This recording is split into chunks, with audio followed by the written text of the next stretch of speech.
C'est un plaisir et un honneur de vous retrouver ici. Vous représentez notre opinion. Et donc, nous avions une information à vous communiquer. Et c'est la raison pour laquelle nous avons tenu à fixer ce rendez-vous ici.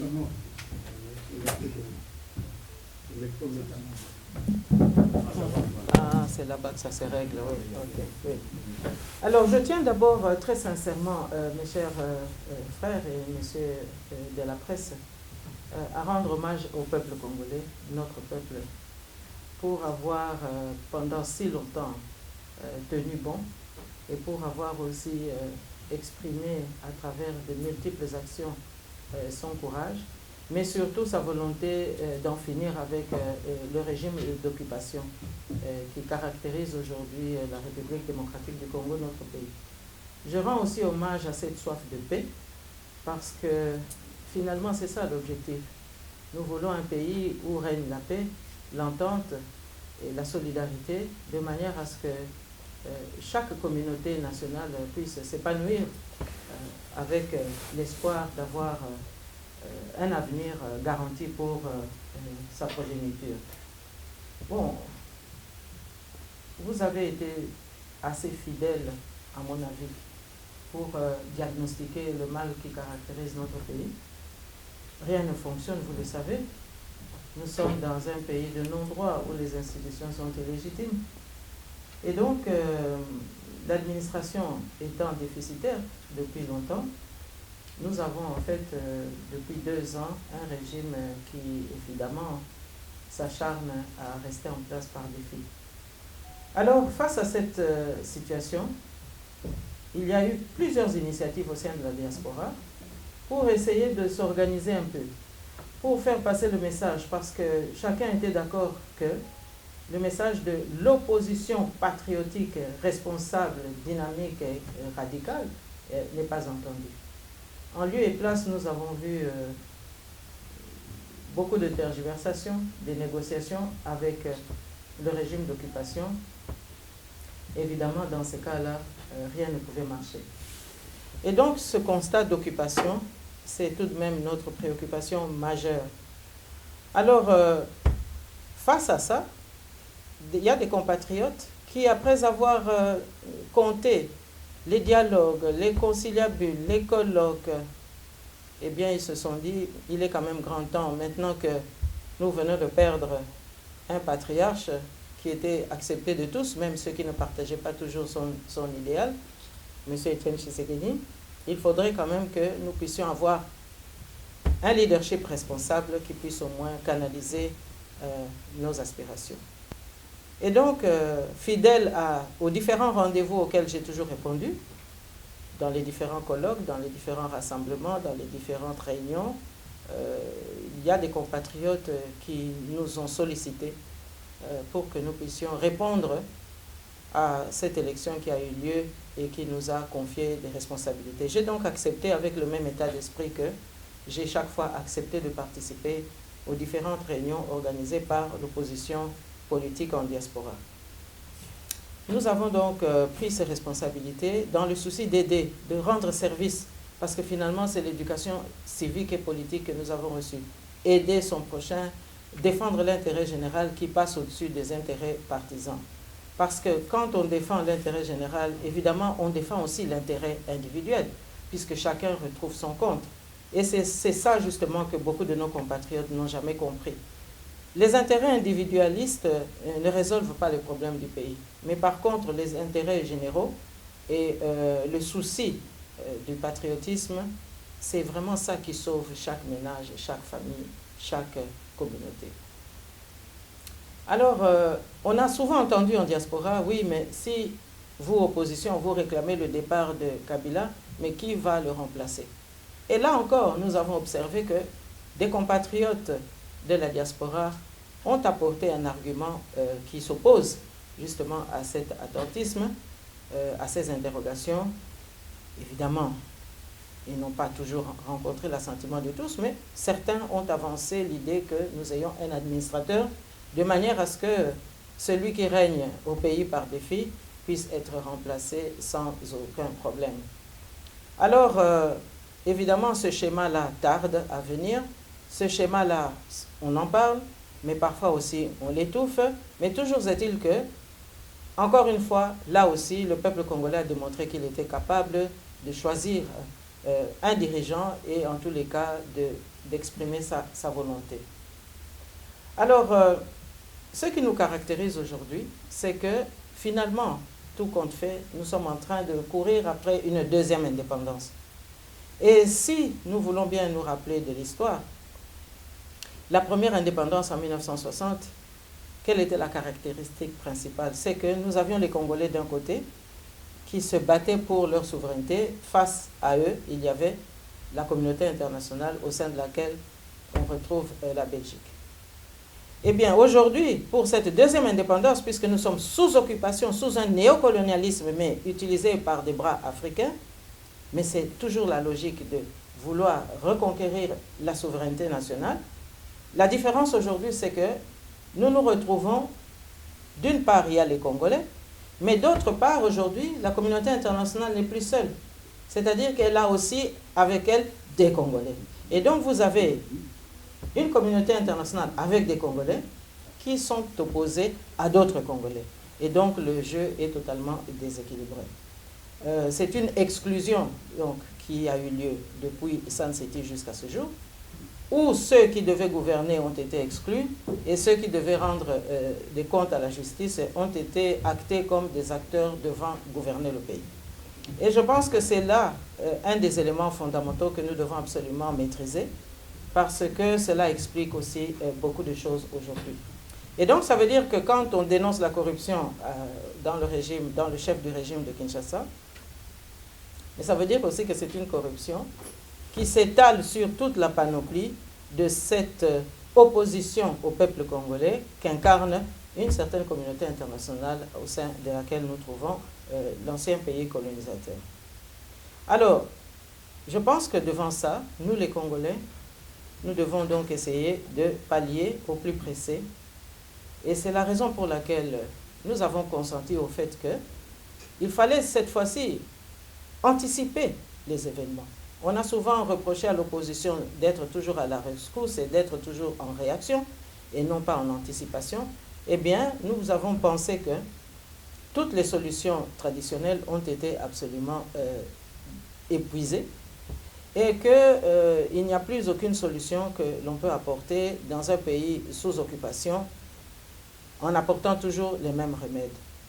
Et donc, nous pensons qu'un gouvernement de la diaspora peut apporter maintenant d'autres types de réseaux, d'autres types aussi de relations et certainement d'autres volontarismes pour libérer le pays. Puisque l'objectif est clair, c'est-à-dire que nous devons absolument libérer notre pays. Nous devons déloger l'occupant. Et donc là, il ne doit pas y avoir d'ambiguïté. Et pour ce faire, nous avons considéré que ce gouvernement dont lecture va vous être faite tout à l'heure, eh bien, c'est un gouvernement qui a réuni les Congolais courageux. Parce que les consultations que nous avons entamées depuis l'élection fin juin jusqu'à ce jour ont pu aussi démontrer toute la difficulté qu'il y a au sein de la diaspora de se définir non pas en tant que volontaire pour le changement au pays, mais aussi en tant qu'acteur pour contribuer à ce changement. Mais nous avons aussi constaté que beaucoup de Congolais sont prêts à soutenir toute initiative, mais en restant en retrait. Et d'autres estiment que, eh bien, ils doivent plutôt accompagner le système en place. Mais je dois dire que de plus en plus, cette argumentation-là a été développée par une minorité de compatriotes que nous avons rencontrés. Alors, nous avons considéré que pour être vraiment utile au pays, il fallait avancer avec ceux qui ont le courage d'avancer.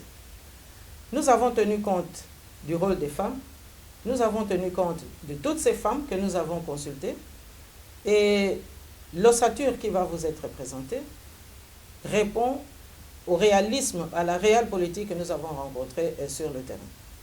Et donc, le gouvernement, il sera encore élargi au fur et à mesure des quelques voyages qui nous restent à faire d'ici la fin de l'année. il y aura des ambassadeurs, il y aura aussi, comme certains le souhaitent, un parlement de la diaspora. Mais ce qu'il faut aussi retenir, c'est que les femmes vont jouer un grand rôle. Alors nous avons beaucoup imaginé des options pour intégrer justement les volontaires, toutes ces femmes qui veulent changer, et qui ont peut-être besoin d'une expertise politique encore beaucoup plus futée. Eh bien, nous allons avec elles travailler ensemble en liaison avec la présidence de la diaspora. Et donc, dans quelques jours, ou dans une semaine ou 2 semaines au grand maximum, il y aura toute une série de femmes qui vont se manifester et qui vont pouvoir démontrer qu'elles sont prêtes pour accompagner l'action politique du gouvernement de la diaspora. Alors, vous remarquerez aussi à la lecture que le ministère des Affaires étrangères, Défense, Sécurité et Justice, nous avons mis une notation pour dire que ce sont des matières sensibles pour un pays qui est sous occupation. Et que pour l'heure, il fallait d'abord consolider le socle de ce volontarisme pour défenestrer le régime en place. Et donc, c'est un comité stratégique qui va gérer ces matières plus exactement, dans un premier temps.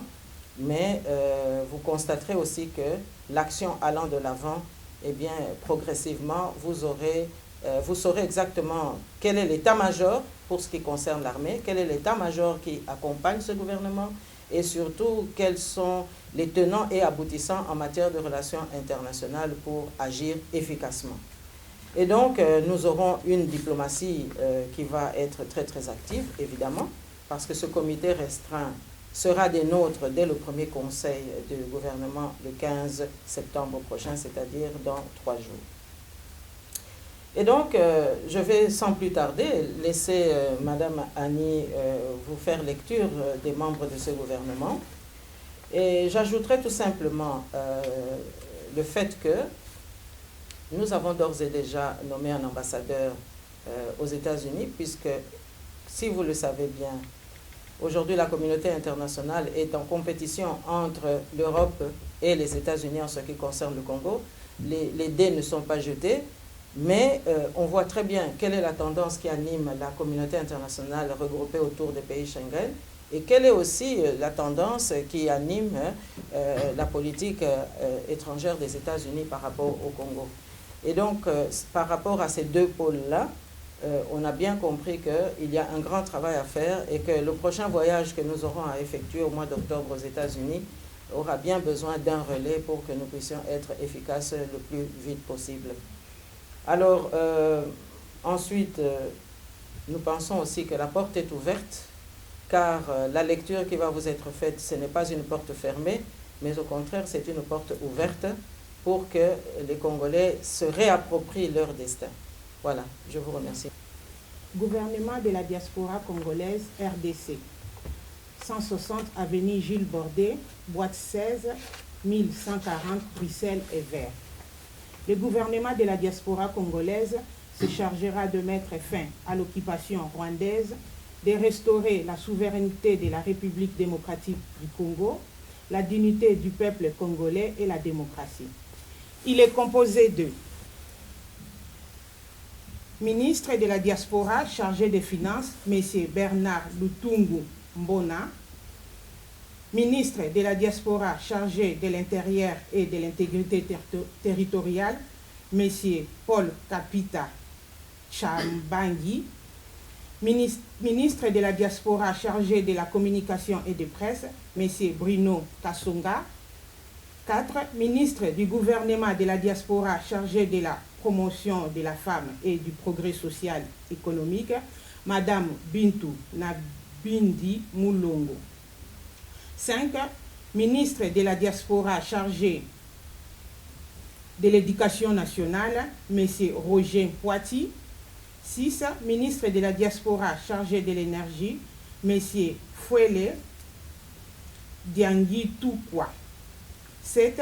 Ministre de la diaspora chargé des droits humains, M. Laurent Mbangou. 8. Ministre de la diaspora chargé des travaux publics, urbanisme, M. Jean-Pierre Ilela Lomanga.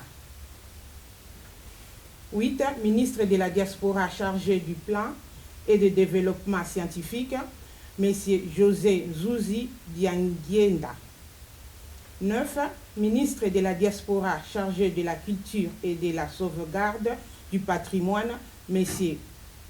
Kungu Luziamu. 10. Ministère des Affaires étrangères, ministère de la Défense, Sécurité et Justice, géré par un comité stratégique restreint. 11. Délégué du gouvernement de la diaspora, chargé des actions de terrain, M. Henri Moukier. 12. Délégué du gouvernement de la diaspora, chargé de la promotion des petites et moyennes entreprises, M. André Mabiala. 13. Délégué du gouvernement de la diaspora, chargé de la jeunesse, M. Denis Bitumba Mpongu. 14. Ambassadeur du gouvernement de la diaspora congolaise aux États-Unis, M. Sylvain Mbumba. Fait à Bruxelles le 12 septembre 2018. Je vous remercie.